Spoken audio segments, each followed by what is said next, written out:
Yo, what's up, guys? Before you start watching this interview, I just want you to know it was filmed at the end of the WSOP, so quite some time ago, and before all of this Nick Vertucci nonsense. But a lot of the questions and things that we talk about kind of bubble around the future of HCL and Garrett and a lot of different things that are very, very interesting after hearing that Nick Vertucci is out. Also, it was filmed at like sunset and the sun goes down and the video gets darker and darker and darker. I tried my best to correct that, but just my bad. All right, what's up, guys? I'm here with Ryan Feldman from Hustler Casino Live, and he's joining me today for our second ever interview. Glad to be here. How's it going? Good. So you ended up at Hustler, started in 2021, has been running since, becoming what it is today, #1 poker live stream. Has the way you build games changed at all in the past years? At first, it may have been harder to find players, and it's hard to say, no to people. At first, maybe you needed some people more so, at first starting, and now you really don't need people if the circumstances aren't right? You can say no a lot more because the show's gotten so much more popular. Yeah, it's true. So how has, building these games changed? Yeah, what you're saying is definitely true. So I would agree with you there. I think as time evolves, as a game runner, I've gotten more confident in what we're doing and knowing that the show is always going to be the show, and nobody is bigger than the show, and nobody is that important that obviously, like, we want to cater to certain people, and we know that certain people are really important to the show during that time. But in the long run, there's nobody that's like bigger than the importance of just our show as a whole. And we've seen that time and time again. Like the first year, for example, you asked me like how things have changed, right? And I'll give you the simplest answer off the top of my head, and it's probably the one that people like to hear about out there, is that the first year, right? Like the games were good because of the recreational players, big action players that we had. Guys like Reza, guys like, Gall, who's like kind of like a semi-pro, guys like, George and who else do we have in that first year? Eventually Blank Check Ben came, and Tiger. Like, we had all these people in the first year or two who were like very wealthy, fun players who were super valuable to the show. They played different stakes. They played big. And that was the reason why the games were crazy. It wasn't because of the big name pros we had. It was because the big name pros got to play with those players, right? Like, you can put a game together with a bunch of pros and people will say they want to watch it, but they just won't. It won't get that many views in the grand scheme of things. What will get a lot of action time and time again, and what will, be something that lasts a long time, is if you build really fun games and then you just throw one or two pros in there with those guys, right? And so that's kind of like what we did, and that's kind of why it was like the recreationals versus the pros sometimes, right? And that's kind of what people really, the majority of people want to see. Not everyone, obviously, everyone likes different things. Some people like seeing 8 pros, but that's the most popular that we've seen from testing that gets views. So that's why those games were really good that first year or two. But Garrett was the star of the show. He was the most popular. He was the guy that drove the numbers the most, whether he was playing or not. So if we had 8 recreational players playing and no Garrett, like, would that be a great game in terms of playing in? Yeah, absolutely. To some people, that would be really fun to watch. It's splashy. It's crazy. It's unpredictable, right? But a lot of people really wanted to see him in the game. And so when he played, he would add a few thousand views. And there was that competition between us and Live at the Bike, right? So, on a given Friday or any day, if Garrett wanted to play poker and he was available, then the way he did it is like he was going to choose between us and them, whoever had the better lineup. He made it clear, like, I'm not going to be loyal to one show just because, like, whatever's the best game that week, that's where I'm going. I'm a poker player. If I'm going to leave my house to play poker, like, it's got to be worth it. I'm going to pick the better game. Don't worry about leaving your house to find the better games. Just play online at Clubs Poker, a new completely legal and free-to-play poker site in the US, and all done with your usual payment methods and no shady app transactions. I've put a link in the description and have pinned a comment if you want to create an account. Currently, there is a 100% purchase bonus. Spend $20 and get $20. That's kind of how he was. Now, maybe if it was like close and their game was like slightly better, then he would pick our show because he knew our show would get more views, maybe. But in general, he was going to, you know, and whatever, that's fair. Like, That's fair. Some people are going to do things a little differently, but there's nothing wrong with that, okay? He's a businessman, you know? And he's right. Like, he doesn't have to play poker. Like, he can sit at home and not play. But in reality, he was just saying that he really wanted to play because, you know, he loves poker.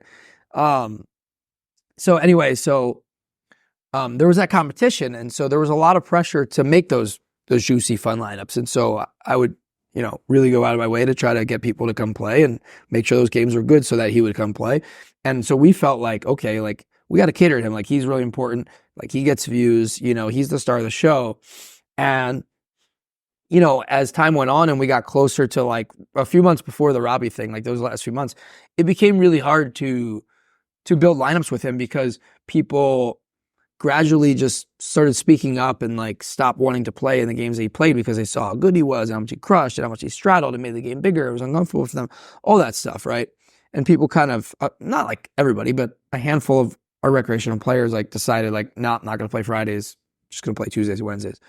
So that became really hard to like put Friday games together sometimes. Sometimes we had like 6-handed, 7-handed games or we had to like run a taped game because, you know, it was just really hard, right? So you're saying basically Garrett wanted to make the games bigger, and that kind of drove away some of the certain recreational players. Yeah, I mean, if he wanted to play, it was like either the game's got to be bigger, it's got to be shorthanded, or it's got to be like super soft, right? Or two of those three. And like sometimes it was hard to get any of those, right? So it was like, all right, well, we could do a 6-handed or 7-handed, but like it's going to be 2 recreational players and like 4 okay pros, right? And that made it, you know, sometimes it's just not good enough, you know? So, or he's like, I'll play, but, you know, I'm not really happy about it. And so point is, like, it was harder to put lineups together those last few months, but we still did it a lot of times. It just wasn't great. And then when the Robbie thing happened, you know, after that, it was scary because, like, we're like, damn, like, is our show going to suffer if Garrett's not on the show? Mm-hmm. You know, like, what are we going to do, right? But we had confidence in ourselves, and we were like, all right, well, instead of going that path of building games for Garrett and making sure that he's happy because he's the star, let's just put together the juiciest games we can every week if possible, because we did it like once or twice before, and to me, like the kind of poker I like to see, I thought it was amazing. Like seeing huge pots and big stacks and like crazy hands that make no sense. Like to me, that's entertainment. Maybe not to everyone. But we had that Keating game that I played in the first time Keating ever played on a stream, where it was like Wesley, Keating, Ben, Tiger, JR, Stanley, Tang. Or was Stanley in that game? I think he was. But yeah, that was like a great lineup. It was crazy action. And I knew right then, like, Keating's going to be a star if we get him to play all the time. Yeah. Then he played the Mr.Beast game, and that was it. It's like, all right, this guy's sick. He basically just gave them all the money. Yeah, and then the next thing after that was super high stakes week, and then from there it was like clinched, like he's the GOAT, right? Right. And that was all, like, super high stakes week was, I believe, a month before Robbie. Okay. So we saw the numbers, right? And Garrett wasn't able to play in the really good games that week. He played in, I believe, Tuesday, Wednesday that week, but not Monday, Thursday, Friday when they were the Keating games, so to speak, the juicy games, the recreational games, the games that didn't have any pros. You know, like Tuesday, Wednesday were like normal games. Monday, Thursday, Friday were like the soft, fun games for all the recreational players where they could splash around. And, you know, we saw the numbers and we saw how excited everyone was, and people would say, like, this is the best game I've ever seen. Like, it was so much fun to watch, that 17-hour game, right? Yeah.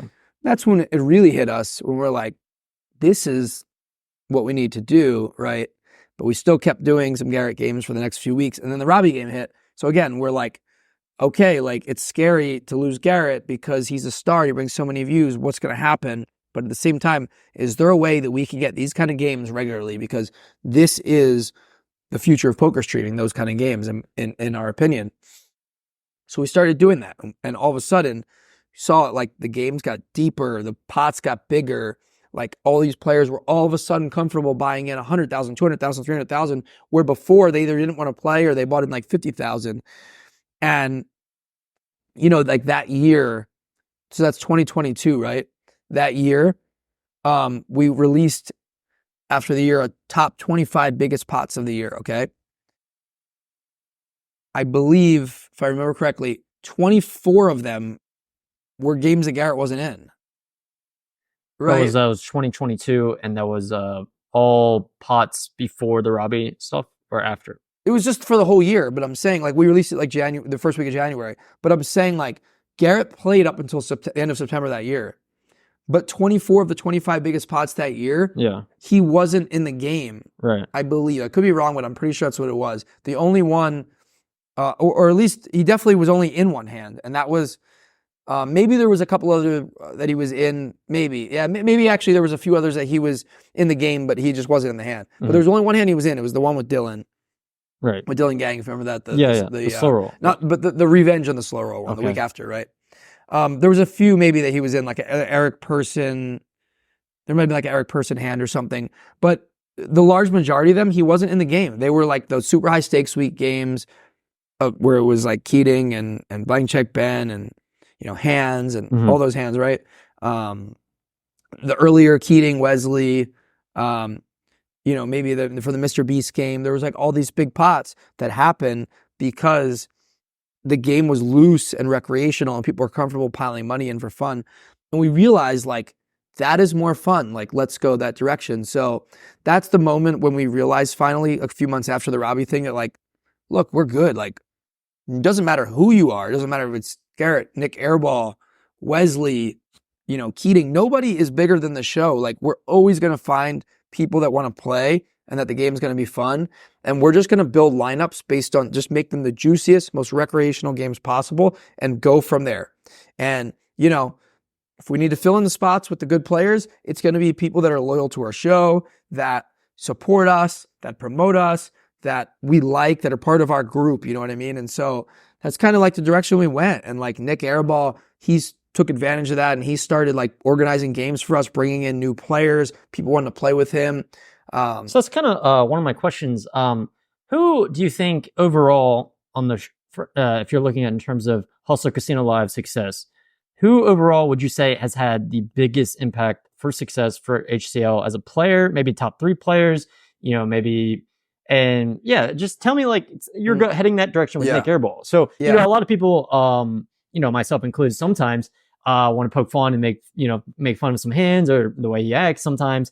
But, you know, people don't know the behind the scenes. They don't know anything about Nik Airball. So that kind of blends into what you're talking about. Right, exactly. Like he might be number one. I mean, you know, he's really gone above and beyond to, well, first of all, he's loyal, right? And then like if he ever wants to play somewhere else, like go to the lodge or to Poker Go, like he'll ask us first to be like, hey, is this okay? You know, which is cool, right? But he's not just like a loyal player and gives action, and yeah, he's a good player and sometimes he's tight or whatever and talks a lot, all that stuff. Like he's great for the stream in terms of all that, but he also like helps organize games. He helps brings players. He does all that kind of stuff, and I think that is really valuable, right? Because you could be like a great player who gets a lot of views and, you know, that's it. Or you could be the guy who actually does work to bring people in and, okay, well, if he plays, we get these other people, right? And, you know, there's people like Santosh and Peter that, you know, might not have ever been introduced to our show if not for Nik and Professor and other people too, Charles. So, yeah, I think that, you know, he's had a big influence on the games and the players and the size of the games and all of that. So, yeah, he's definitely top 3. You know, I think Garrett was definitely up there that first year or two. Like, even though he didn't do those things, like he still, you know, was a big name and he was a big name. People wanted to play with him. He helped in the especially in that first few months, first year when like we wanted to make a name for ourselves. And we put it this way, like when we first started the show, if he said, for whatever reason, if he was just like, I'm only going to play live the bike, right? Like I know he would never do that because of different things, but I'm saying, let's say he decided that at the beginning, then like our show wouldn't have, you know, jumped out to the level it did so quickly, it would have been a lot harder, more of an uphill battle for us to establish ourselves as the best streaming show. Like, who knows? Maybe Live at the Bikes somehow still exists at this point if that happened. So he definitely had an impact. But once we got going, you know, that impact kind of lessened. It was more of like a starter, you know, and you know, as time went on, we kind of realized what we wanted to do and our goals, and that one player didn't matter that as much as he did at the very beginning. Okay, so do you think if the whole Robbie Jade Lewis situation didn't happen, Garrett didn't end up, not backing down, and he continued to say, he was cheating and all this. If this didn't happen, eventually this would have become the outcome anyways, basically, where yeah, that's the thing. Yeah, exactly. Like, do you think this would have happened, or do you think, Garrett would have still, been a huge draw and here's what I'll say, okay? So there was already some turmoil and some like tough conversations, okay? But I will say that the way I am, not confrontational, it was hard. And me and Nick would talk about these things behind the scenes like all the time. It was hard for me to really like put it bluntly. And then I maybe did like once or twice like right before that, like I kind of just was like, listen, Garrett, like this is how it is, and like went off on him and then he apologized and whatever. I wish I could remember these conversations. They're so long ago. But in general, like it was hard for me, knowing that he's the star and I respect him, to really tell him the truth and like about how he's behaving and what I didn't like, because I care about him and I don't want to lose him. And I'm like, this guy's valuable, right? Even though I got other people in my ear telling me like, you don't need him, you're good, get rid of him, he's detriment to your show. Like, people were telling me this, but I was like, no, like it's Garrett, like we have to cater to him, right? What I will say is that whole thing gave me it made it easier / gave me like the courage ability to be able to say to him like, hey, this is how it is.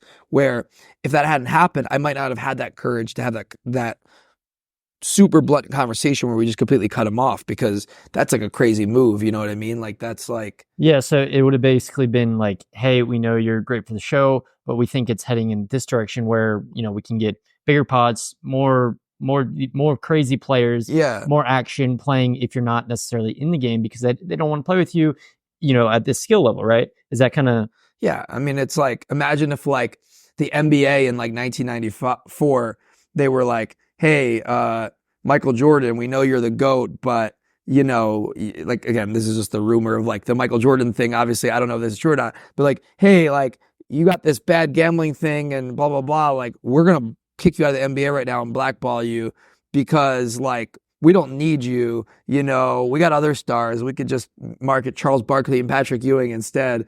And so we don't want anything to do with you. You're making our lives difficult. Like, you can't do that. Like, it's Michael Jordan, you know what I mean? And so that's how at the time we're feeling. But then we realize like the product is the product, and it's good because of the work me and Nick are doing and because of like what we've created, not because of one individual player.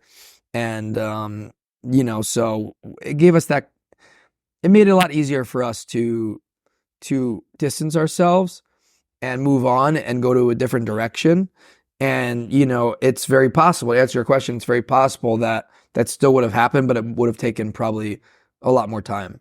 Okay. Is there any scenario where you think like maybe if Garrett didn't push himself so much away from HCL after the whole cheating situation, because, he obviously relationships with you and the show and Nick and everybody involved in what he thought was cheating, if that didn't happen the way it did, he would like still be okay with playing on your show? So I think it would have been more of a conversation if he handled everything completely differently. Like it would have to be like a complete, 180, right? But if he did do that, there still would have been that hurdle of the money, the 135K thing, right? No, I will not be refunding Robbie any money. Period. Flat out. That was the part on top of everything else that was like the hardest for us to get over, is like the optics of, if you ever let him back on the show, the people that are on that side of the argument saying like, how could you let this guy play when at your casino on your show, he took money from this girl or received money from this girl, or she gave him money, whatever the wording is of how, it happened. So like, there's a lot of people that would revolt against us. a lot of negative publicity from that. And yeah, so even it would have been a lot more of a conversation, but it's still, there's that hurdle to overcome. And that's kind of, why we chose the route of like, both of these people we don't need, we're fine. If either one of them gets to play, there's going to be a huge backlash. And like, we just don't need that because both of them handled things not amazingly. I guess it's an easy way to simplify it. And, you can give some reasons why for each. But if you were to rank, let's say, how you guys handled it, the whole Robbie situation, cheating, everyone thinks, like, what's happening 50%, 90% at one point, then the other 90%, like, she cheated, she didn't cheat. It's still up to debate today. If you were to rank how you guys handled it out of 10, 10 being the absolute best and, 0 being the worst, and how Garrett handled it, 10 being the best and 0 being the worst, where would you kind of rank yourselves there? I know it's hard to rank like that, but just give me a few. If you could give me a number, that'd be great. Or just let me, yeah. I mean, I think we handled it better than he did, but like, no one's gonna be perfect in that situation because it's so new and it's spur of the moment, and everyone's shocked and no one knows how to handle these things, right? You can go back in hindsight and say, I should have done this or that, of course. But I mean, for us, like in the moment, yeah, I don't know what the number is. I mean, I don't know. Maybe I don't even want to. The last time I answered a question with a number, it was a mistake. So All right. I'm not gonna do that. Yeah. But I mean, in the moment, a bunch of things are going through our head. We're thinking, okay, like, do we let this air or not? Do we what is Garrett thinking right now? Like, how do we calm him down? How do we diffuse the situation? How do we get them back on the stream to continue? Like, how do we avoid a PR nightmare here? Like, is he accusing us of this? Like, wait, what? Like, there's so many things happening that we're just kind of like, you know what? This is reality TV. Let's just let it play out, And then we have the conversation on the side, at the middle, like as it's all going on, I'm directing, right? I'm overseeing everything, the production, we're on the air. So Nick drove in. I had him handle it because he's better than me at those things, at those conversations, communication, like talking to people, working out issues. So, he's talking to Rip, he's talking to Robbie, he's talking to Garrett, like he's talking to all these people, trying to figure out what's going on. And, yeah, in hindsight, we could have done things differently. Like we could have shut down the show. We could have, a forensic search of everybody. Like it's just like, yeah, it's hard to say. But it's just like some things we just had to decide then, like, can we do this? Can we not do it? What's the right thing to do here? This is unprecedented. There's no plan for this. And, as far as how he handled it, I mean, he might not regret it at all, but like he could have certainly like not pulled her, asked to pull her aside. He'd not, accepted the money. He could have not made as much of a scene like during the show. He could have kept playing and just, handled it afterwards. He could have left and not said anything. He could have, the report could have been, like his tweet or whatever it was afterwards could have been different. He had a lot. He could have, I mean, he could have contacted us, which he didn't really do. He could have came to us and said like, hey, I want to give you guys the benefit of the doubt. Like, let's work together and like figure out what happened here. None of that. Never reached out to see, hey guys, you guys are going through a lot of tough stuff. Like, how's it going? Like not once. Like, did he realize like, hey, all this stuff that he's doing, whether it happened or not, but the way he handled it is creating all of this hysteria, and it's creating like people listen to whatever he says, right? So like people are accusing Billy of stuff, Nick of stuff, me of stuff. Other players have nothing to do with the show, with this incident of stuff, and never once did he reach out and say like, hey, like, how are you guys doing? Like, this really sucks. Like, nothing, none of that. You know what I mean? So I think that part he could have done differently. There's a million things we could have done differently too, obviously. The weirdest part, I guess, for many fans that followed the whole situation is the money that got removed from the table by, the employee from Robbie's stack. Yeah. That was just the weirdest thing for everyone. Like, and, you guys made it public when you found it out, which was like, clearly like, wow, they made it public. It's great. Yeah. But yeah, I think that was like the main thing that people are just like, what? Like, how does this happen? It's just, it's very odd. There's so many like there's so many like pieces, I guess, people don't understand about it. Robbie comes off as a very great like personality. Like I've met her, she's nice. But the whole situation with people thinking cheating happened or didn't, it's crazy. People still think it did. I don't know. Yeah. So any comments on any of that? Yeah, it was a wild few months, and I mean, man, it was crazy. I mean, it was surreal to think back of, wow, I can't believe we lived through that, and I can't believe we survived through that. I mean, it's just everything was just a wild time. The Joey streams and all the videos and the tweets, and it was on different news sites, and it was so much going on, and it was so surreal. Like I wasn't able to even take all of it in. I was kind of just trying to stay like tunnel vision and do what we had to do to, improve different aspects of our operation, to continue putting on a show, because we never went off the air. We were still committed to 5 days a week, to deal with all the accusations and podcasts and interviews and this and that. Like just trying to like stay focused and do all those things. And all of these tweets and videos are on the side. And, eventually, at first it really affected me, but eventually I realized that none of this matters. Like none of the chitter chatter from the random people matters. Who cares what they think? Because look, we're still in the air. We're still getting views. Our players are still here. Nobody stopped playing. Like nothing's affecting us. Like we have the views, we have the players, we have the games. Like our core people who care about us, they support us. And so that's all that matters. Like who cares about, Joe Schmo on Twitter that has 12 followers saying that you guys are a bunch of cheaters? Like, does that affect us? We're still running a business. We're still doing great. And that's what me and Nick would talk. And I'm like, hey, Nick, like, let's not fight back at these people. Like, we're doing fine. We're going to be good. Like, look, we got through this, and we just have to not, we can't be showing that we're vulnerable and like being affected by all these people saying things. And, like if Joey Ingram says something, I care. If you say something, I care. If Daniel Negreanu says something, I care. But, there's a handful of those people in the industry that I care what they say. And there's only a few of those kind of people that were even saying anything about it, negative about us. Most people were like neutral or supportive. Yeah, I think in the original interview, when I interviewed you in 2021, we had this situation with Barry, where someone was caught looking at Barry's cards. And it's funny because this is like this situation, there's so many situations in poker. But at that time you talked about, not wanting the bad publicity of, something like this. It's not overall a great thing for your brand. And I guess you would still agree with that, but at the same time, you're still saying like at the end of the day, life moves on and the shame still happens.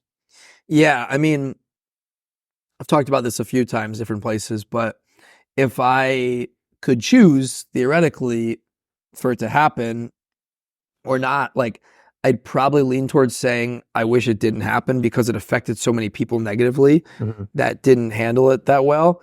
And, but I think there's a lot of positives that came from it. I think that we learned a lot about how to be more secure, and we made a lot of improvements to our operations. So that was really good. I think that our lineups got juicier and more fun because, we were able to move on past the Garrett era, so to speak, and go a different direction with lineups. And I think that really made us what we are. Like, look at all the multi-million-dollar pots, and all that.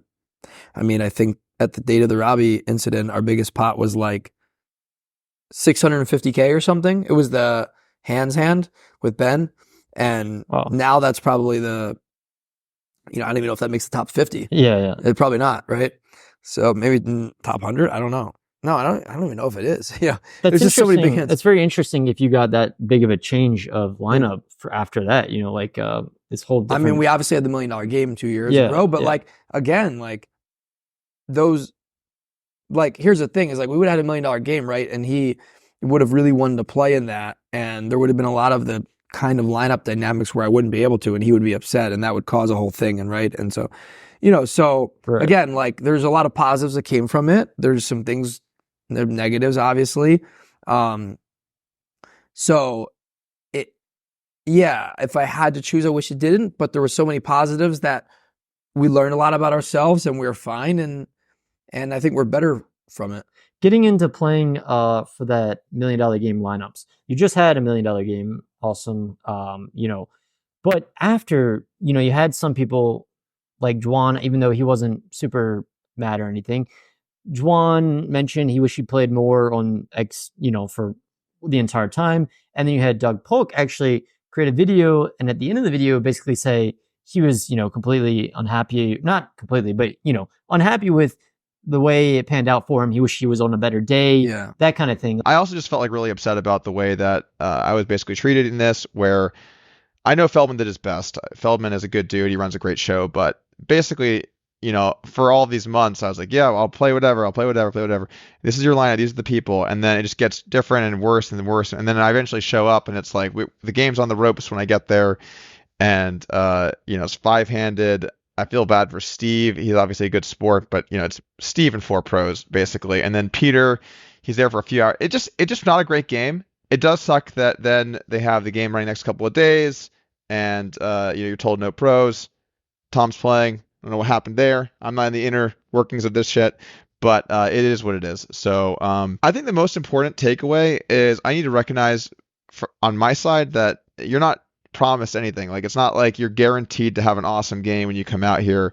The game might not even run, or the game might run for only a few hours. In fact, last time I came out, my day got canceled and moved to the 4th day, and then it became what it became. Like, is that tough to hear from such a big name like him, and someone who has their own stream? And like, how did you kind of respond to that? Like, how do you feel? Well, I'd say it's kind of tough because for him to say that publicly, because like privately, it's not like our conversations are great. Like, we're friends. Yeah. We talk all the time. Like me, Doug, Nick, like we're good. There's no issue. And, it's just, I think that his message was more that he hates the whole dynamic of private games and who gets to dictate who gets to play and all that stuff. And he knew that. Like, that's just how it works. There were some special players that were playing those days that like wanted certain things. And he was never an option for Thursday. Never. He just, and the part that he doesn't say in his tweets that, people don't really know because there's just no reason for us to talk about at the time, was he was invited to 2 days. He was invited Tuesday and Wednesday. And Tuesday was a pretty good game. He decided not to play Tuesday. So he was invited 2 days. He decided not to play Tuesday because he had some other travel or business obligations and decided they were more important and could only play Wednesdays. But he was invited to 2 days. We wanted him 2 days. It's just those 2 days couldn't have been Thursday and Friday. Like, those were different kinds of lineups. Certain people wanted certain things. If Doug plays, then we don't have half the people that played in that game. And like, that's just how poker works these days. And that's why, my job as a game runner is very difficult sometimes, is because I have to pick, like, do I go with this kind of person or do I go with this kind of person? Well, if I go with this kind of person, then we have 5 players in a mediocre game. If I go with this person, we're 8-handed and we have the juiciest game ever. Like, okay, like, it's very pros have to understand how that works, and same thing with Tom Dwan, like, yeah, we said the week before, you're good for 4 days. All of a sudden, this guy comes about that wants to play. He's the juice. He says, hey, like, I want this and this. And now I'm like, Tom, I don't know if I can get you in. And Tom's a little annoyed, but here's the difference, okay, of like why we're good. Like Tom and Doug and me and Nick too, like we're friends. Like, we get along, like we're good. Like, I go out to dinner multiple times with Tom while in Vegas, and I went down to the lodge with Doug. Like, we're cool. So you can have like a disagreement on something or a conversation. That doesn't mean that you're like fighting or like you don't like each other or like nothing like that. Like, it's business. And like, if you can separate, you got to be able to separate business and friendship, but if you're friends with someone and you have a good relationship with them, it makes it easier to be able to have those conversations. Like, most people, if you're a game runner, would be really scared to be able to, no matter what the circumstances are, to tell Doug or Tom no, right? It's Doug Polk and Tom Dwan. They're arguably the 2 biggest names in poker, top 2 of the top 5, right? But I've known both of them for a few years now, and Doug even longer, and I'm confident in our relationship that they're going to understand when I explain to them what the situation is, and so there's no issue at all. I see that aspect. I mean, it came to me surprising to hear him say that, like, on video, what he said. Did it come at you as a surprise, like the way he framed it? He's like, I'm never going back to Hustler Casino Live. No, he didn't say that. He said, I don't think I'll play the $1 million game again, because it's not. It's two things. And look, yeah, I could feel how I want about But like you what get he it, I said. guess. I get it, but I'm more okay with what he's saying because I understand what he really means. So he means it for two reasons, from what I know, from what he said, in my opinion. He's saying that the idea of private games is so brutal sometimes that Doug brings so much to the table. He's such a great personality. He's likable. A lot of people like him. I like him. I don't mind playing with him. He's awesome. Like, he's so good for streams, right? He's not even like technically, I mean, he's a pro, but he's not anymore because he's an owner and he's a business guy now. I get what he's saying. Like, so he's all of that, and yet still he's getting shut out of games, and still he's never getting in the best games. And he's like, well, what's the point, right? When I can just go play at my own casino and create my own lineups however I want. I don't have to go anywhere. I'm in Austin, I'm in Round Rock. I can just go to the lodge and it's my game. And so he's like, what's the point in going all the way out to LA and playing this massive game where I'm going to end up having to play in a tough lineup after I'm initially promised a little bit better of a game, but he knows it's not my fault. People drop out. But it's just like, that happens. People dictate things. He's got his own show. What's the point? That's kind of where he's coming from. I see, yeah. And that's how you Which interpret makes it. sense, Yeah. right? Like, you know, Bill Perkins, right? Doesn't have to play poker at all. Like, he has hundreds of millions of dollars, right? He plays when he feels like it. So he's like, I'm just going to go down the street to the lodge if I want to play, right? Like, or Champions Club, you know, but the lodge, like, that's his place, right? Like, it's right there. So it's kind of similar if you think about it. It's like, if you're Bill Perkins and you're a business guy and you're not a poker pro, you can just go play what's comfortable, what's local. It doesn't matter how good the game is, right? So I'm saying, like, yeah, I mean, people are going to have their reasons, and you know, I understand what Doug's saying and why he's, you know, maybe he still does end up coming into play sometime, but he's like turned off a bit and realizes like he doesn't need this, right? He's got good things going for him, just like any businessman, and he doesn't need poker. Like a guy that plays poker for a living and does nothing else is more likely to bow down to all of the circumstances that surround poker lineups, and they're just going to be like, listen, I'm available whenever, I'll play with whoever, just put me in, coach, right? But like, Doug's at a point in his life where he doesn't have to do that. Right. Okay, and then just touching back on lineups, like, some people have questioned, like, what happened to all these previous guys that used to play in lineups, like, you know, Wesley recently, you know, Barry a long time ago, Ronnie, like, Ronnie still plays a lot. Ronnie still plays. It Ben, was really Ron maybe you're thinking of. Oh. okay, Double M, JR, Dentist Dave. Like, what happened to these players that were, you know, rising up, becoming pretty well known? So I could go down every single individual person and tell you their personal reasons, because most of them are like personal stuff. Sure. But like, everybody has different things, and I mean, it just happens with over time. Some of those people, not just them, but if you keep going more, some of those people, it's financial reasons. Some of those people, it's privacy reasons. Some of those people, it's health reasons. Some of those people, it's personal reasons of not wanting to play on stream. Like, there's a reason for each one of those players. It's not because they don't want to play on the show anymore, or they don't feel safe on the show, or they don't like the lineups. That's what people like to assume. Yeah. It's literally, there's not a single person that you name that's like any of those reasons. Like, some of those people are not, the games are too big. They're not, they can't, or some of those people just don't play poker anymore. Mm-hmm. Some of those people have health issues. Some of those people, business related things, like, don't think it's a good look to play on stream right now. Some of those people are in some personal issues. Yeah, there's all types of things going on with those people. And it's like, I wish they were all good. I mean, imagine how sick our games would be if like everybody that's ever played was still playing.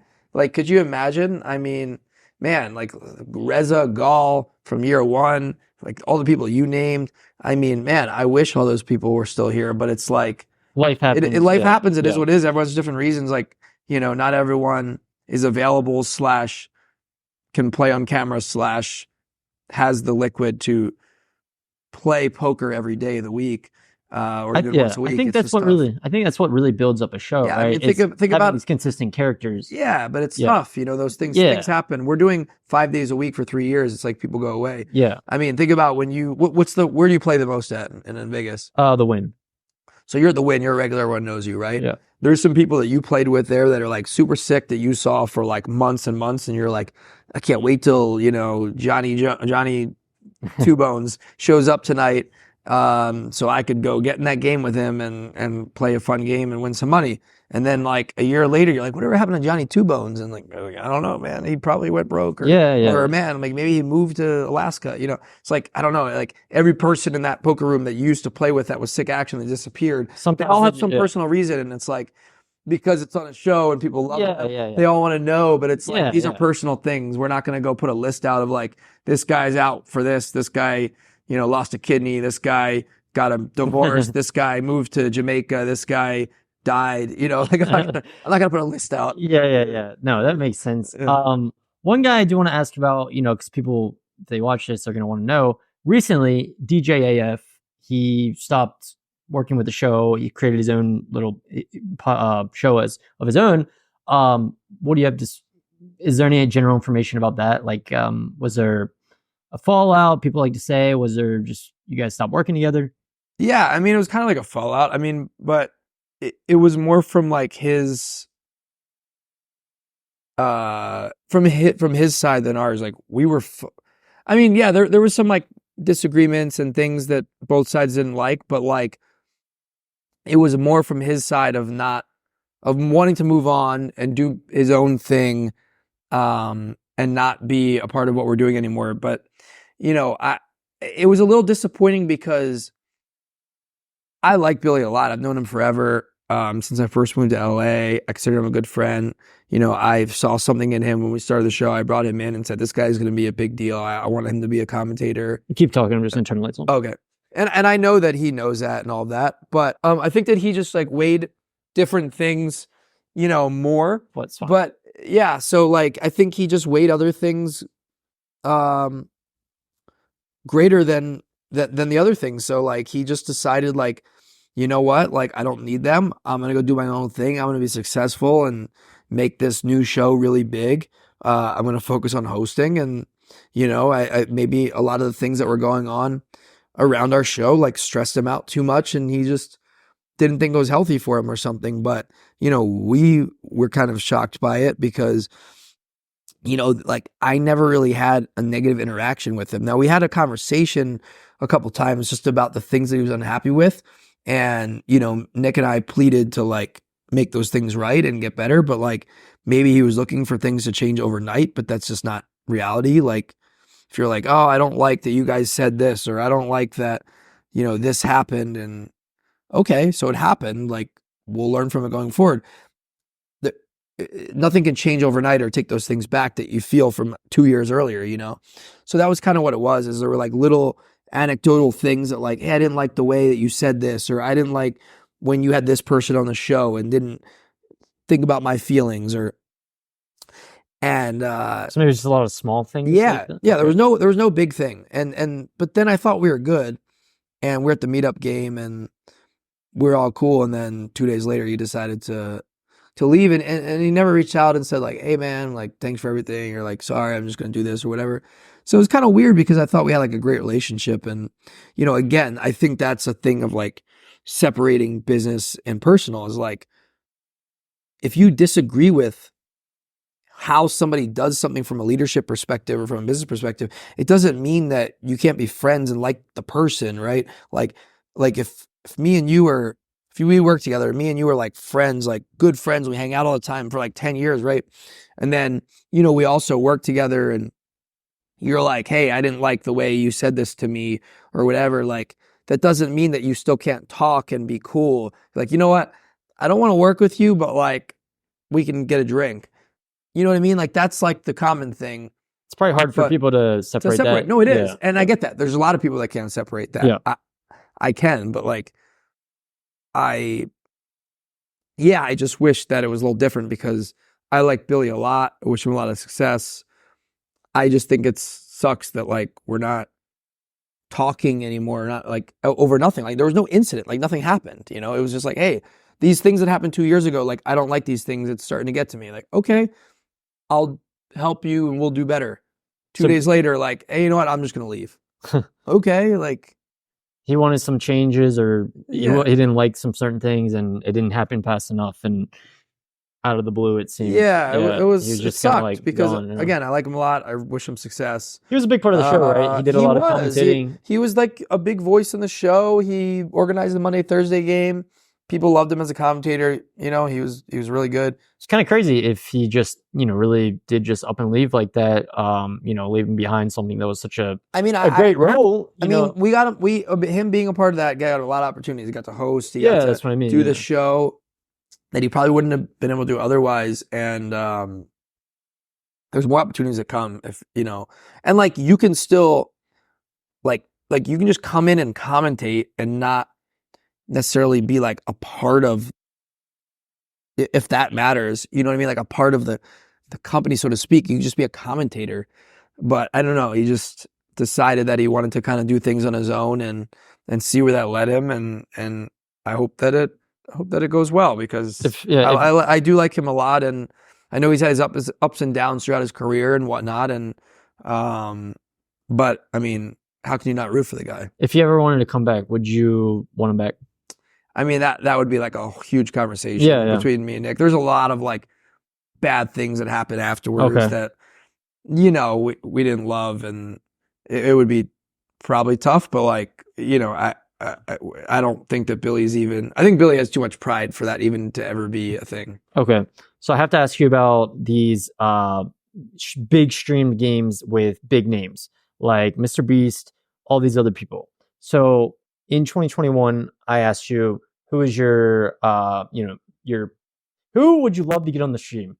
Number one, you said Mr.Beast. You got him. So this is before the Mr.Beast game? Oh, this is before. In 2021, our interview. Oh, the first year of the show. Yeah, in the first year of the show, okay. When we did our interview, I asked you, who are your dream guests? Yeah. Dream guests. Yeah, I mean, Mr.Beast is definitely probably number one as far as wish list.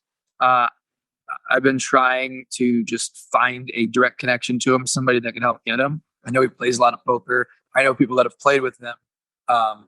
It's just, if somebody put me in contact with him, I feel like I could like talk to him and convince him, but you got to get that foot in the door, right? So I'm hoping to run into him sometime in Vegas or somebody that has a good connection to him. And I'm optimistic that one day we will get him on El Casino Live. Someone like Justin Bieber, I know, has played poker, and I feel like that would just be amazing. He's probably one of the biggest celebrities in the world. Steph Curry, I know, plays a little bit of poker, one of the best NBA players of all time. Kevin Hart obviously plays a lot of poker. He plays in a lot of private games in LA. I don't know how willing he is these days to like play on camera, but I know people that know him. But he's just such a massive celebrity that it's just tough, So those are guys that are on like the extreme wish list. And you said Mr.Beast, you got him, awesome. And then you said Justin Bieber, Stephen Curry, and maybe Kevin Hart. Yeah. So those ones I'm still trying. Yeah, those ones are still trying. But you have gotten, basically a lot of other unexpected people, a lot of other YouTubers. You've gotten everyone in poker except maybe Negreanu. Negreanu. I was going to say him. I've kind of seen him reference, I don't know. He watched Nik Airball once on Poker Go, on a Poker Go stream, and he referenced like Nik Airball was laughing as like gaggling, and he's like, "Oh, I watched the stream, but I had to mute it because there was so much gaggling." So it kind of makes me think like maybe he's turned off from like these types of live streams. I mean, all the other high name pros have done it. No, I think he'll come, but we're cool. Like I just was talking to him the other day here, and he was joking about the fact that he's like, "You never invite me," like, okay. But we always do. But for him, it's just like he lives in Vegas. Poker Go's easy to go to. He's not a cash game guy. He likes tournaments. That's it. If he's going to travel, he just wants to go to tournaments. He doesn't like traveling in general. Mm-hmm. That's all it is. It's just like when you got that much money, it's like, what's the point, right? Mm-hmm. So I think he'll come eventually. I think we'll keep asking him, and eventually he'll come. Yeah, keep poking. Okay, so who are the other now? New 3 years later since I've talked to you, or 2.5, whatever. Who are your new new dream guests? Are they still, you mentioned we're still trying to get the 3 we just mentioned, but yeah, I mean, those are still any new top ones? 3 because we just had Neymar and we had I mean, those are crazy. we had Neymar, Bazarian and those 3 are definitely the top 3, but those are like really big names that might be impossible, but maybe one day. After them, I'm not sure. I have to think about it. There's nobody else I don't think in poker that we haven't got besides Negreanu that are important. Mhm. Trying to think who else. Like who else from like private games? Oh, Bill Perkins. We haven't gotten Perkins yet. Oh, it's surprising. Yeah, I don't know if he's like dream guy, but like we've been trying to get him and he just hasn't come. He's tough to, like I said. He's been on, I guess because he's from Texas. That's what I'm saying. He's it's local. Dogs. Yeah. So it's tough to get him. And so he's one. That would be cool if he ever, made it a point to come out. Yeah. Otherwise, you can't really think of many. I know. After that, it would just be like athletes and celebrities. It's just like a bunch of. Did you expect to get Mr.Beast so soon, or as you did? Like, how did that work? I mean, you knew. Yeah, that one kind of was lucky because that week, 5 days before that, we had this creator game that a lot of people probably forget, but we had this relationship with WPT. They were sponsored the show, and they had a relationship with Alexander Botez. Mm-hmm. Botez had wanted to put together a creator game. That was her idea. I want to put together a game with like a bunch of people that she's friends with that stream and whatnot. And, she had a relationship with the WPT people, and they said, well, we want you to do it on Hustler Casino Live because, it was like there or the bike. And she was like, they wanted her to do it on Hustler Casino Live because they were sponsoring us, right? Right. So they said, do it there. They talked to us. Do you want to do this? We're like, hell yeah. So she brings the lineup. She does the whole lineup. She brings the players. They do like this, sit and go format. She ended up winning it. One of the players on the show was Ludwig. Ludwig was pretty big. Yeah. Especially at that time. He was very big. He was probably streaming back then too, but he doesn't really stream as much now, maybe. Yeah, like he was bigger then probably than he is now, right? Yeah. Like it was right at the time when the Johnny Depp trial was going on. Yeah. With what's her name? His wife, his ex-wife. Yeah. And he was getting like in the middle of the afternoon, like he was getting 55,000, 60,000 people watching. They were just watching him watching the trial. Yeah. It's crazy, right? It's like XQC. It's similar to what he. Yeah, I didn't even know who XQC was until he got invited to that Mr.Beast game. But so Ludwig comes to that game, and I'm like, I knew because I saw a video of Ludwig playing heads up with Mr.Beast. I knew Ludwig was friends with Mr.Beast and that he played poker with him. Yeah. So I was like, ooh, this is my chance. Like, I got to talk to Ludwig. Yeah. So, I made friendly with Ludwig during the game. And then after the game, we're all sitting, a few of us just like sitting on the table after the game, talking and stuff. And I was just like, hey, do you think Mr.Beast would ever want to play something like this? And he was like, well, I don't know. I'll ask him. So he like either texts him or calls him. I think texted him and was like, hey, like, whatever he said to him, like, hey, would you ever play in LA? Like, and I guess he just happened. I don't even know to this day, I guess, if he flew in just for the game or if he was going to be in LA that weekend anyway. And it was a coincidence. I actually don't know because he lives in North Carolina. Yeah. It's kind of surprising because especially he doesn't, his channel is so like family friendly. I mean, poker is great. Right. Poker's he was not like cursing on the show. Yeah. Like, doing all this stuff. It was great. Yeah. Yeah. That was very surprising. But he loves poker. Yeah. I mean, he just loves the game. That's who he is. He's young. He was 20, I saw him with the win once. Yeah. Really? Yeah. Yeah. He's a super cool guy too. And so he right then told Ludwig, like, how about this Sunday? So Ludwig comes back to me. He's texting with him and we're sitting there and he's like, can you do this Sunday? And I was like, wait, what? And he's like, yeah, this Sunday. Like he said he'll play. And I'm like, yeah. And I didn't really believe it at first. I'm like, just confirm with me in the morning, like that you're, that he's like 100%. Yeah.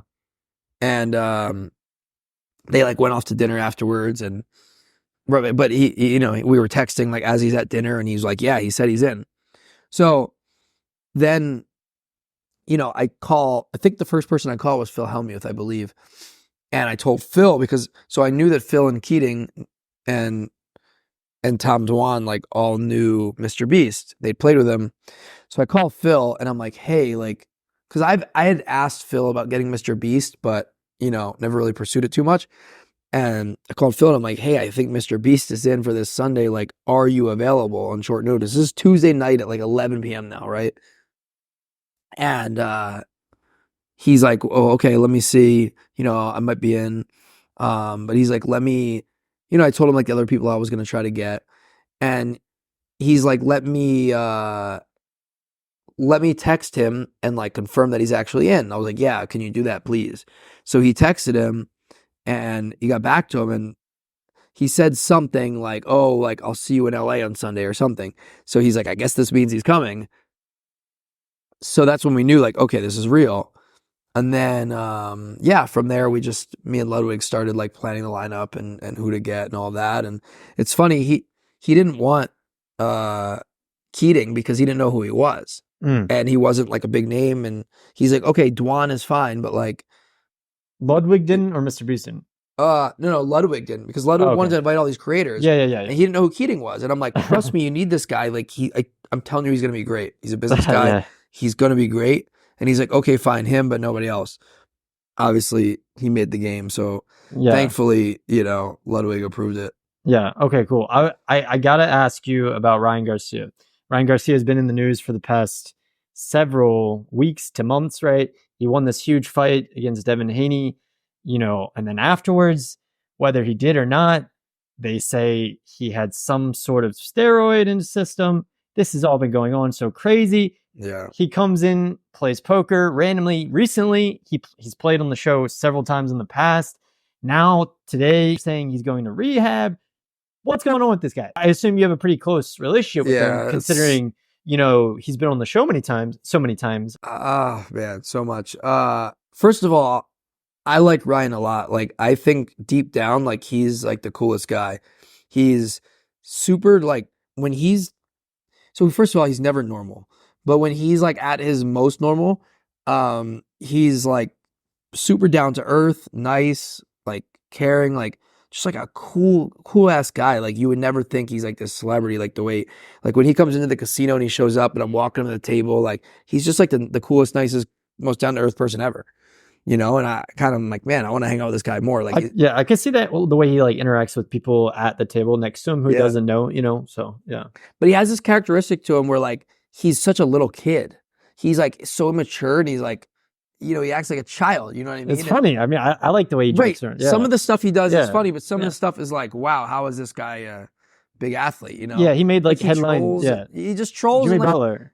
Oh, yeah. Jimmy Butler was like, what the hell is this? Yeah. But he just like, he'll just say things that you're just like, wait, what? Like you would never hear another champion athlete say these things. Yeah. Let alone like on stream at all, right? Like he was saying some line from some viral TikTok video or something with Ninja, and like they were like vibing from that. I don't know if you saw that. Yeah. And I thought it's funny, but he's just being himself. He doesn't care what anyone thinks. He like literally gives zero, fucks. He just doesn't care. He wants to be himself, the most extreme version of himself. And some people like him for that, but obviously it rubs a lot of people the wrong way. Now, I think that, I wish that I was like, we're friends, but like, I wish I was closer to him and that I was closer to him like way earlier, because I would have loved to, like, if I had time to be that guy that like really, steered him in the right direction and be like, dude, don't do that. Like, but you just assume that when someone's that big of an athlete that they have a great team around them and they're good to go. You know what I mean? Like, not that they're like this loose cannon, like this free agent who's just roaming and doing their own thing and figure things out as you go along. Like, you cannot win this huge fight and then not have like this amazing team to like do all your stuff. Like, it's crazy to me, because he has so much potential as an athlete, but he chose to be the way he is. Maybe he can't control some of it. I don't know. But, imagine if I was saying this to someone the other day, like, imagine if he, scaled it back like 25% of like the stuff he does, right? Maybe he just says some opinionated things. Maybe he like talks shit to people on Twitter or whatever, but like doesn't say the horrible stuff, the controversial stuff, right? The suck my whatever, like, racist stuff. Like, none of that stuff ever comes out, no matter how drunk you are or whatever. Like, just none of that comes out. It's just way scaled back, right? So it's still like, oh wow, this guy's crazy, but like not where like, oh man, like we can't associate with this guy, right? Mhm. And imagine he does that, like all of the sponsorship opportunities that he would have, all of the mainstream opportunities, because like you have to be a certain way to be mainstream. Like in any genre, right? In any job, you have to fit in. You cannot rub everybody the wrong way and alienate people. Like you have to fit in and say the right things and understand like communication and PR and all of that, right? And you know, he doesn't do that stuff so well. So, you know, I think that his potential is amazing, but like you can't walk back all the stuff that's already happened, unfortunately. So he's just got to try to learn from it, and hopefully one day he changes and just matures and just becomes a completely different person. Now, I don't know if he's going to rehab or not. I don't know what he's going to do. I'm just not, I wish I was closer to him than I am. You know, it seems like I want to be closer to him, but I think maybe our relationship is just like poker. Do you have any say whether or not like, oh, you look at like what's going on, you're like, if he wants to come on the show, we shouldn't have him. If he does come on the show, if he wants to, we should have him. If he wants to, if you know, if he reaches out, we should have him. I mean, me and Nick would always discuss those things if there's ever him or anyone else where that's like even a thing, you know, but we'll cross that bridge when we get there. But I don't think that was even a topic before couple weeks ago, but I like him a lot, man. I wish him well. And I know Nick likes him a lot, and Ryan likes Nick a lot too. They like really hit it off. It's funny. I think he's awesome. And you know, so I wish him well, and I hope that he figures this out. I really do. Like I mean, it's like a whirlwind of things going on with him lately. All after an incredible fight. Like just not just one of the like best boxing performances, but one of the best like athletic performances of like the last few years. Like to like so much of an underdog, all the stuff going on around him to just beat him the way he did. If you just ignore all this other stuff that came out after it, that's just amazing, right? Yeah. So I hope he figures it out. But I was gonna say, despite all that, like in the Neymar game, I thought that he was like so funny. And you know, some people are going to say like, oh, that's a mental breakdown, this and that, all the stuff he's doing. I don't know, man. I've seen that side of him. I thought my take on that was that Ryan was having the most fun that he's had in a long time. I thought that night that he was able to be himself and let loose, and he was really happy to be able to play with, like, how often does Ryan get to do something with an athlete that's like bigger than him, right? Like he's playing with Neymar, that's a big deal to him. He's playing with Ninja, he's playing with, you know, Jimmy Butler, like that's a really big deal to him. Like that's cool to him. And he loves poker. He really loves it. And he obviously is a showman too, right? And he supports our show. He's been awesome. He put something afterwards, said like, I love Husker Casino Live. Like that's the only stream I want to play on. Like he's so cool, really. But that night, like I thought he was so funny. And imagine if he was like a regular on poker shows, I think he would be the most entertaining character ever.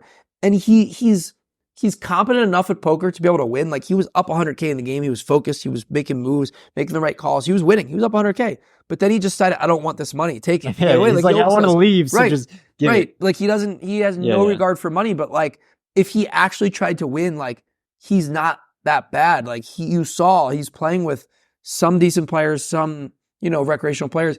And he was up 120,000 for a while and putting on a show, the dancing, I don't know, man. I think he has potential to be like the most entertaining person in poker. Yeah. In a recent interview you said the first show ever at HCL was the number one moment in your poker career. You said that first show, like putting on the first show. Yeah, for sure. So what were some of the others, like second, third, and what has been the toughest? Maybe we might say the Robbie situation was the toughest, but sure. But what are a couple others, like second and third, maybe of your top? Yeah, number one is still the first show. I just think that was like the most emotional moment, just the happiest. Like it was such a big deal to get to that point. So still number one. Number two, probably the Mr.Beast game. That was really cool seeing all those guys show up, and the hype. Yeah, that was great. Number 3, probably the first $1 million game, day 1. That was really cool. Just the atmosphere, everyone showing up and just getting the money on the table. And yeah, that was great. And then I love that lineup.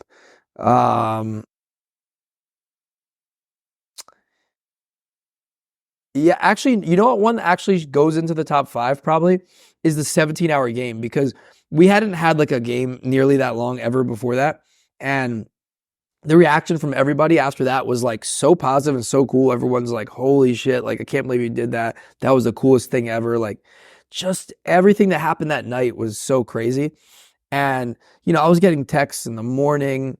Just because we were talking about Ryan Garcia, like I remember, so the game had like it just ended in real time, and now we're like on the delay. I'm in the booth commentating, so there's like, you know, an hour left, so it's like 7 in the morning or something, right? And I get a text from Ryan Garcia because he had played the day before that, and he's like, man, this is so cool. I wish I could find the text. He's like, this is so cool. Like, I can't believe it's still going on. Like, oh my God, like what's going on? How's Keating doing? Like, this is great. Like he woke up and he's like watching it, you know, at 7 in the morning. And that was just, there's a million people like that texted me that, but I remember that one. That moment, that day, the feeling I had like going home after that at like, you know, in whatever time I got home, like 9, 10 in the morning, and just laying in bed and be like, oh my God, like that was insane. Like, how do we do that? So that one was probably up there. And then, you know, either the Neymar game or the second $1 million game would be the other ones. The toughest moments, obviously the Robbie one, number 1. You know, so the Mr.Beast game, it wasn't tough, but like we had a bunch of technical difficulties and like issues that day. That was really tough and made it stressful at the beginning. So it might be up there. This last $1 million game was really tough. Just a lot of logistics and things behind the scenes of just like lineups and, you know, people getting their money there and like just all types of things, lineup changing, people canceling. Like it was really stressful. So actually that $1 million game was more stressful and tough than anything else.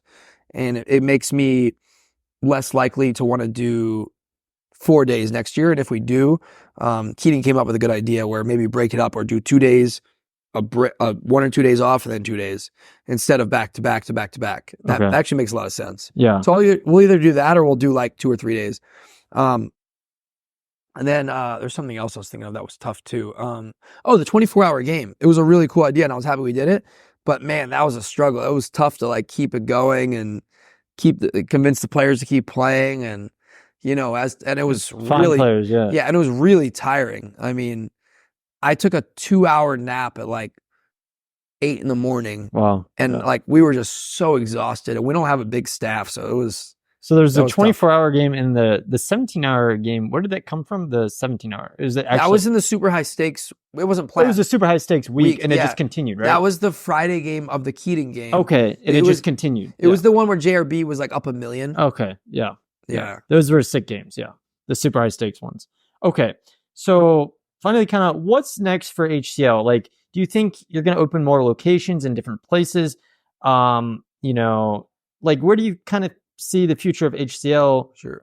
You know, no offense to Live the Bike, but these guys aren't doing so well.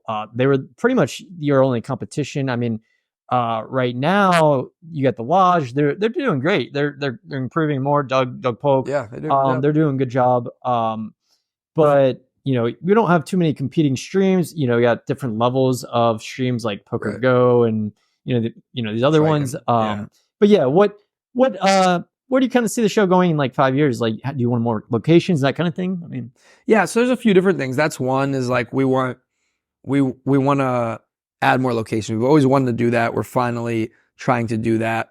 Whether it be, you know, whatever cities we decide to do, it could be local in the U.S. Like maybe we do some events internationally. So there's a lot of things we could do to expand and make our brand more national and global. So that's for sure number 1. You know, there's some other things we're working on. We've been working on this documentary for like a year and a half. It's going to be amazing when it comes out. It just keeps getting set back for different reasons. But, you know, we're going to look to do more things like that, more things that have bigger reach that can grow poker, because not just is it good for show, but for our show, but it's good for poker if we can put out things that is going to be seen by a mainstream audience. So whether it's like documentary type stuff on Netflix or like getting our product on TV, those are things that we're trying to do as well. And yeah, trying to do more like events, like collaborations with other big companies. Like there's so many big, like cool companies in poker. I mean, there's not that many of them, but I'm saying like there are some really cool ones, right? With some great people. I saw a lot of those people this week at the World Series. One of my favorite parts of the World Series is seeing those people hanging out, talking about ideas. And I think there's some opportunity for us to like collaborate and put on some really joint ventures and cool shows that are just going to be like good for poker. It's not necessarily because, oh, we're going to do this because it's going to make us money or whatever. No, it's because this is just cool and it's like fun to do and it'll be great for poker fans. So we're going to look to do more things like that. And beyond that, I don't know. We're just going to keep trying to come up with more ideas for better shows and just see where it leads us. Cool. Yeah. I saw you had the, like last year, one of the questions I asked you too was, do you have any plans for like other interesting type of poker games besides like PLO? And you said at the time PLO, but otherwise nothing. But this year you came up with this other like bounty game, right? This is like that's a no limit game, but it's like a bounty. Yeah, it was cool. Yeah. So that credit to Kyle Raver Poker, him and Sandor, they came up with this idea. They designed the whole thing. We're actually going to do another one I think in 2 weeks, like the end of July. So yeah, that's something that's kind of cool. So yeah, I think No Limit gets the most views, but there's like different things you can do in No Limit. Exactly. We've tried a couple different things and that we could bring back. One, we created this Annie game on Tuesdays where we took the short deck structure and brought it in No Limit, and I think it works pretty well. And then we also did a couple times this Win the Button game where on a Wednesday, and maybe we'll bring that back because I think it's great, where you if you win the pot, you get the button. So like the seat draw matters because, if the guy on your right wins every hand, now you have position on him, so you have a chance to stop him from winning pots. But if he wins every hand, you're in the small blind every hand, right? So, and then, we didn't create it, but the stand-up game has become such a big thing that we have that on the show all the time now. And I think that's really had a big impact on poker. Okay, cool. Well, appreciate your time. And that's about it. Any final words? Actually, let me put a little final question in there. Did Robbie J. Lou cheat? Stop it, man. Get out of here. But yeah, that's about it. And thanks to Ryan for his time. All right. Thanks, Alex. Appreciate it. Thanks, man.